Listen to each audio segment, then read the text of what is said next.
Hi, I am back with another video for teachers and academies.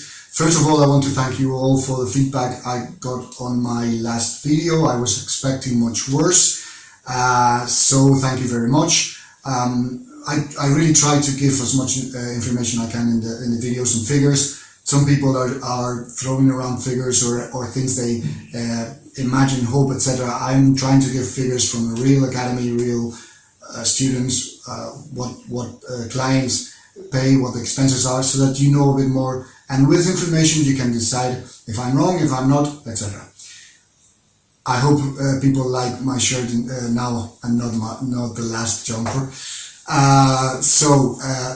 What I'm trying to do is make teaching a stable job in Spain.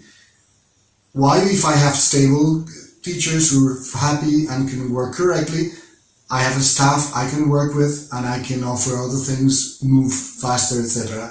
Academies are wasting a lot of time with having to find other teachers, recover classes, look for a teacher that's left, etc., etc. It's a lot of time and a lot of money and a lot of effort, and teachers are getting angry, academies are getting angry, and there's no way forward like this. So I think there's a way forward, and I think it's with the ideas I'm going to give you. I know some people are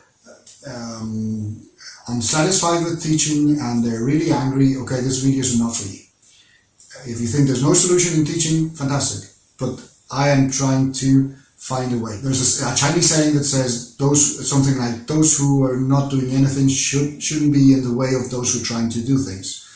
Well, please don't get in the way. Okay, so part 2 of the video. In the first video I tried to explain a bit the expenses. There was a lot of information, I know, and there's much more I have to give, and I'm trying to condense it, and it's difficult for me, but I will try to do so.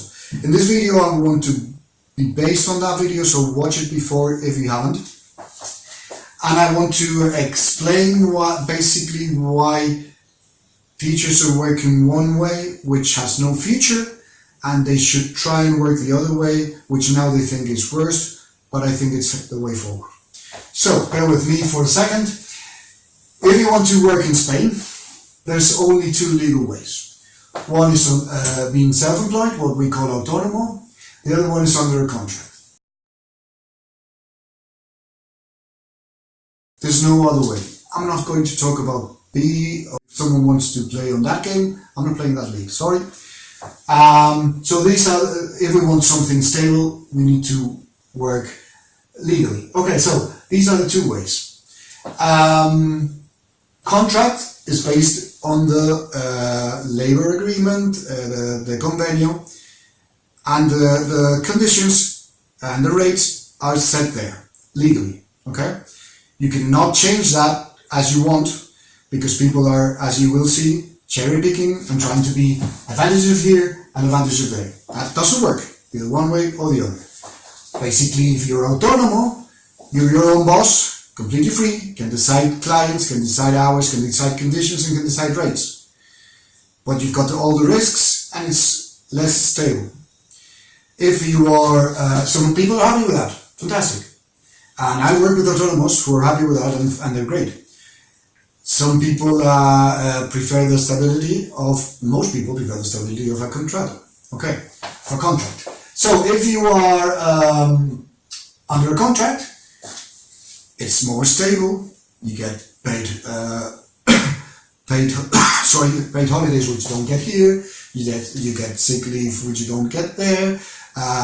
You get paid every month at the same time, but you have to follow the conditions of your contractor. You cannot decide your own conditions. You cannot choose the classes that you want to give or the classes that you don't want to give. You will not get paid more if there are more students in one class or the other, because that doesn't happen in any job. But somewhere and the rates in the contract are set by the convenio. I showed them the other day, between 6.7 and 7 euros per hour. I will work with the 7 to start with. Okay, self-employed most autonomous that come to my place offer between 20 and 25 euros per hour, depending on the levels. And they do so, and I find that perfectly reasonable. Why they have to pay their own expenses, their own social security especially, but their own computers, their own electricity, etc., etc. Okay, so that's a company on its own with all the risks and expenses that they have. A contract works, a person on a contract works for me, and I have to pay their social security there, etc., etc. Somewhere along the way, someone decided that when you're offering a small amount of hours to a teacher, what you can do is, instead of paying the rate of the contract, pay them a higher rate, a much higher rate, between 15 and 20, which it's like twice and even 3 times the legal price.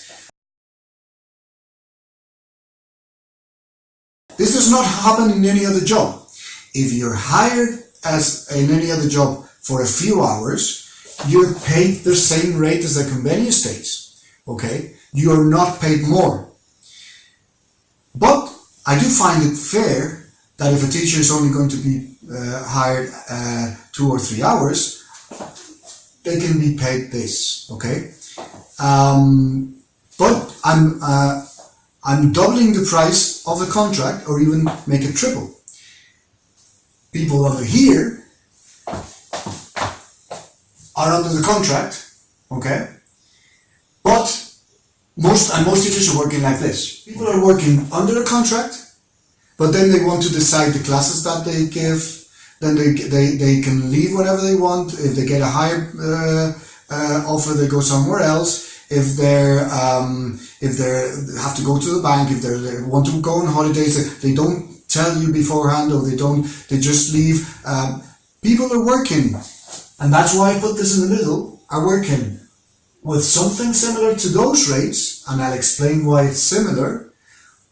Being autonomous, like being their own bosses, deciding their own classes, deciding what they're going to get paid. They want to get paid more if they're going more students in classes, etc. But under a contract, and then they say, "Hey, where's my sick leave? Where's my paid holidays?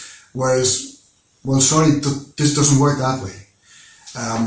You cannot be in between one or the other.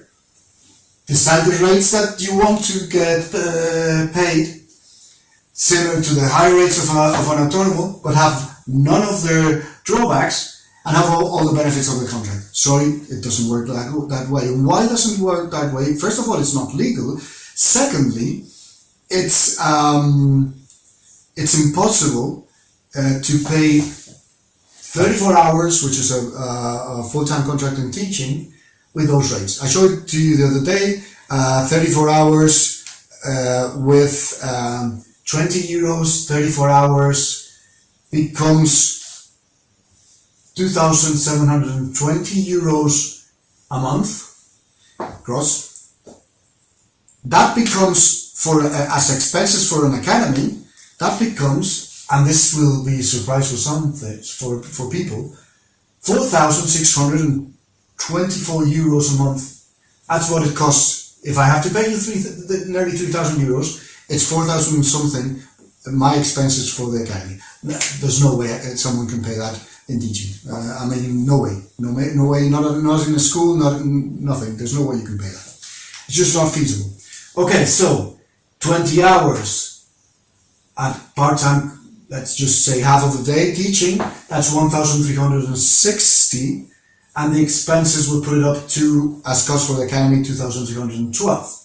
Okay? So why are you not getting, which is more reasonable, why are you not getting, there were 2 questions that came up recurrently. One is, A, why am I not getting paid holidays, sick leave, etc., etc. B, why can't I get more than 20-25 hours a week? Well, I think this explains it. A, you're demanding, because some people demand, conditions which are not in the labor agreement, you're demanding a pay rate higher and more similar to the self-employed, but then you want the conditions from the contractor, of course. I mean, everyone would want a higher rates and all the benefits from one or the other, but that you can't have it.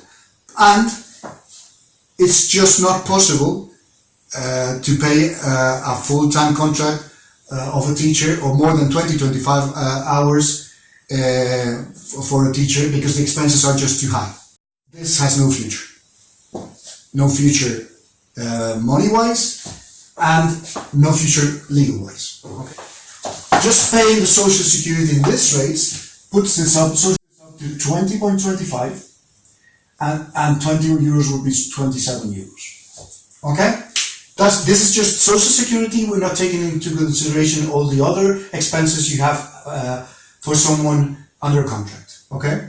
So, if I pay these rates to people with a few hours, I'm basically paying more or less the same as I would pay a self-employed if I take into account the extra expense I have of the social security. So when people are saying, well, I want to be paid per hour, but 20-25 euros and above, well, become self-employed. You won't, because you know the risks. If you want under a contract, that implies I have to pay your social security, and that's why I pay this rates. Okay? Then, my way forward, my idea is for people to follow the contract. Teachers have to be convinced that it's a good way forward. Academies have to start and have to stop messing around with contracts and doing strange things, completely legal things. But if I explain what's legal and what's not legal, maybe teachers can decide which academy to work with and which not. There are academies that want to do things legally. I meet every now and then with other academies who want to do things correctly. There's just so many academies that are doing things in B, etc. That it's very difficult to compete with them, but it is possible. He's very clever. He wants us to get paid less. Okay, well, when you work in 2 or 3 hours or whatever, this is fantastic. Okay, but let me give you an example. What I want is people to be working at an office, commute as less as possible. The online teaching is helping a lot, and I'll get to that on other videos. Work in the office as much as possible, not travel so much, and then not only get paid for the classes, but paid for the extra work you might do here, prepare material, prepare courses, correct, etc., etc. As any other job. The problem is, whenever I've offered contracts of blocks of hours, part-time contracts or full-time contracts to teachers, they don't want it. Why?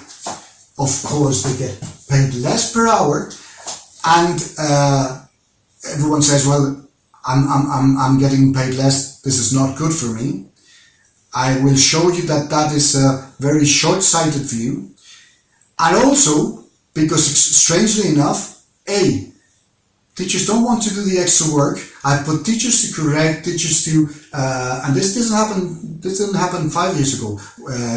5-6 years ago, teachers would go and start and use the hours that I would pay to look for new books, or the books in my academy, or the CDs, prepare new material, exams, etc., etc. And they would gladly do that work. It's very, very difficult to find a teacher who wants to do that work now. They just want to give a class, boom, go back home, do their own classes, or do whatever they want. They want the advantages of an autonomy. But if you're working on the contract, you have to stay there the hours that you are paid for, and some hours there are very boring. I spend hours doing things I don't like, but that's that's part of the disadvantages or advantages of the contract. Okay, so I cannot find teachers easily who want to get paid less. You will see an example that this is not true, and who want to do the extra work. Well, if you're not going to do the extra work, you're never going to get 34-hour contracts. No way. Another disadvantage of this and this is that you're running around, rushing around to fill all those hours, commuting a lot, traveling, you lose a class, then you have to find another class. It's very stressful, it's very tiring, and teachers get burnt out very quickly and very easily. That's why this is a better idea. And I'm going to show you an example why the contract even though you get paid less at first, would be a great idea. Okay, so imagine someone who has per hour contract with these rates and is getting paid 20 euros per hour. Okay, and he or she gets 20 hours a week. Okay, so that's times 4 weeks. That becomes 1,600 euros a month. Okay, so it's 1,600 euros a month. So basically, I've had teachers earning 3,000 euros, right? But that was before the crisis, the recession. But someone's doing 20 hours at 20 euros, we get more or less 1,600 gross. Okay, but you have to remember. So if you offer them a contract, a full-time contract under the convenio, you basically tell them the rates I told you on the last video, which were for an auxiliar, it's 1,000 and something, and for a profesor titular 1,200. And they compare 1,000 with or 1,000, let's say 1,100 with 1,600 and say, I'm losing 500 euros a month. I don't want that, obviously. But here, you're not working 12 months. Everyone knows there's about 3 months and a half where there are no classes in Spain. June, July, and August, there's no classes. September starts more or less in the 15th or so, and then there's Easter holidays, there's the Semana Blanca, etc., etc. So basically, there's even more. There's about 3 months and a half where you're not working. That means that you've got 8 months and a half. Okay, if you multiply this by 8 months and a half, and then divide it by the 12 months where you really want to work, where you're working for 8 months and a half, but you're leaving you have to leave for 12 months. Okay, so you're earning this. Okay, that's what you get per month if you save it correctly and you work 8 months and a half and you live, as everyone does, 12 months. Okay, now let's look at the contract. Okay, a contract, full-time contract in teaching, has 34 hours. Okay, 34 hours. The rate is 7 euros per hour. If you divide this by the number of hours, you're basically getting the same rate. A contract, 34 hours. If you're going to get more or less, we said 1,100 between this. Okay, so it's, if you see, under a contract, you're getting paid more or less the same thing.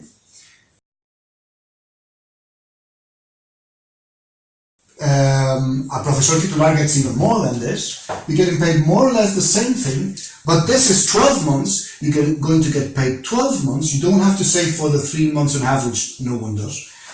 You're getting 12 months here. You're getting the paid holidays, you're getting the sick leave, you're getting everything, plus you're getting here 14 hours, where even if you don't have classes, you're working at the office. Well, this class should also be at the office with the online teacher, but you're getting 14 hours a week there, where you can either give other classes or prepare work. Okay? So, no, I don't want the rates of the convenio. I want to get paid more every month.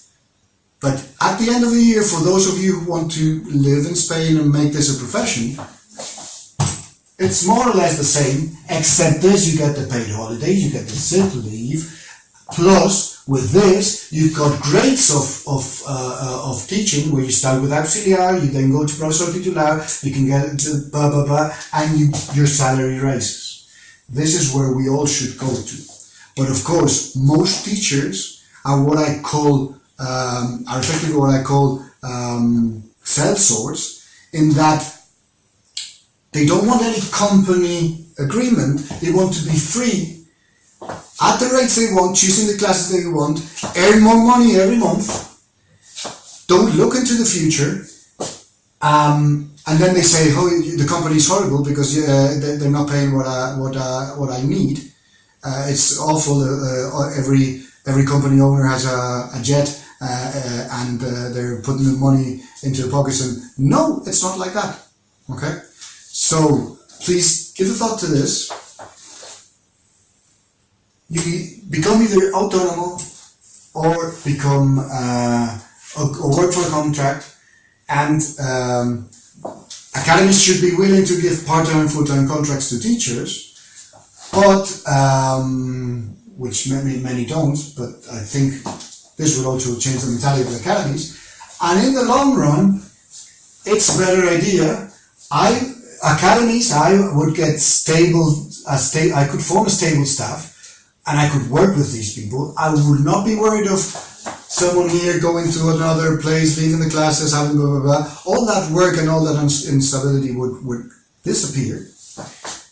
And then I think this would go towards people could think of this as a career, which is what we all want.